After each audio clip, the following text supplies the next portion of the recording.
ಪಾಕಶಾಲೆ. Friends, ಇವತ್ತಿನ recipe ಒಂದು ಸಿಂಪಲ್ಲಿ just 2 ಮಿನಿಟ್ಸಲ್ಲಿ ಮಾಡ್ಕೊಳ್ಳೋ ಅಂಥ ನಿಂಬೆಹಣ್ಣಿನ ಖಾರ ಗೊಜ್ಜನ್ನ ಹೇಗೆ ಮಾಡ್ಕೊಳ್ಳೋದು ಅಂತ ತುಂಬಾ ಈಸಿಯಾಗಿ ಕೇವಲ 2 ನಿಮಿಷದಲ್ಲಿ ಮಾಡ್ಕೋಬೋದು. ಟೇಸ್ಟ್ ಅಂತೂ ಮಸ್ತಾಗಿರುತ್ತೆ.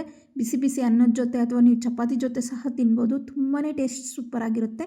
ಹಾಗೆ ಇದನ್ನು 4 ರಿಂದ 5 ದಿನ ಆರಾಮಾಗಿ ಸ್ಟೋರ್ ಮಾಡ್ಕೊಂಡು ತಿನ್ಬೋದು. ತುಂಬಾ ಚೆನ್ನಾಗಿರುತ್ತೆ ಮತ್ತು ಈಸಿಯಾಗಿ ಕ್ವಿಕ್ಕಾಗಿ ಮಾಡ್ಕೋಬೋದು. ಹೀಗೆ ಯಾವ ರೀತಿ ಮಾಡೋದು ಅಂತ ನೋಡೋಣ ಬನ್ನಿ. ಮೊದಲಿಗೆ ಇಲ್ಲಿ ನಾನು ಒಂದು ಬೌಲ್ ತೊಗೊಂಡಿದ್ದೀನಿ. ಬೌಲ್ಗೆ ನಾನಿಲ್ಲಿ ಒಂದು 2 ಟೇಬಲ್ ಸ್ಪೂನ್ ಆಗೋಷ್ಟು ಕಾಶ್ಮೀರಿ ರೆಡ್ ಚಿಲ್ಲಿ ಪೌಡರ್ನ ಹಾಕ್ಕೋತಾ ಇದ್ದೀನಿ. ಇದು ಖಾರ ಕಡಿಮೆ ಇರೋದ್ರಿಂದ ಇದನ್ನು ಯೂಸ್ ಮಾಡ್ಕೋತಾ ಇದ್ದೀವಿ. ಜಾಸ್ತಿ ಖಾರ ಇರೋ ಖಾರದ ಪುಡಿ ಹಾಕೋಬಾರ್ದು. ಮತ್ತು ಒಂದು ದೊಡ್ಡ ನಿಂಬೆಹಣ್ಣಿನಲ್ಲಿ ಅರ್ಧ ನಿಂಬೆಹಣ್ಣಿನ ಹೋಳನ್ನ ಇದಕ್ಕೆ ಸೇರಿಸ್ಕೊತಾ ಇದ್ದೀನಿ. ಚಿಕ್ಕದಾದರೆ ಒಂದು ಪೂರ್ತಿ ನಿಂಬೆಹಣ್ಣನ್ನು ತೊಗೊಂಡು ಹಾಕ್ಕೋಬೋದು. ಹಾಗೆ ಒಂದು 3/4 ಟೀ ಸ್ಪೂನ್ ಆಗೋಷ್ಟು ಉಪ್ಪು ಸೇರಿಸಿ ಇದನ್ನು ಮಿಕ್ಸ್ ಮಾಡ್ಕೋತಾ ಇದ್ದೀನಿ. ನಾನಿಲ್ಲಿ ತೊಗೊಂಡಿರೋ ಕ್ವಾಂಟಿಟಿಗೆ ತೋರಿಸ್ತಾ ಇದ್ದೀನಿ ಉಪ್ಪು ಎಲ್ಲ. ನೀವು ಜಾಸ್ತಿ ಮಾಡಿದ್ರೆ ಜಾಸ್ತಿ ಹಾಕ್ಕೋಬೋದು.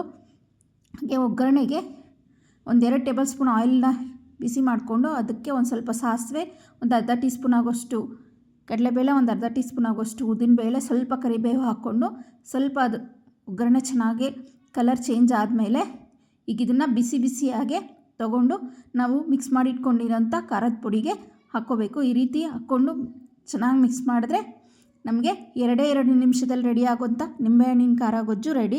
ತಿನ್ನೋಕ್ಕಂತೂ ಸೂಪರಾಗಿರುತ್ತೆ. ನೀವು ಒಂದ್ಸರಿ ಟ್ರೈ ಮಾಡಿ. Thank you.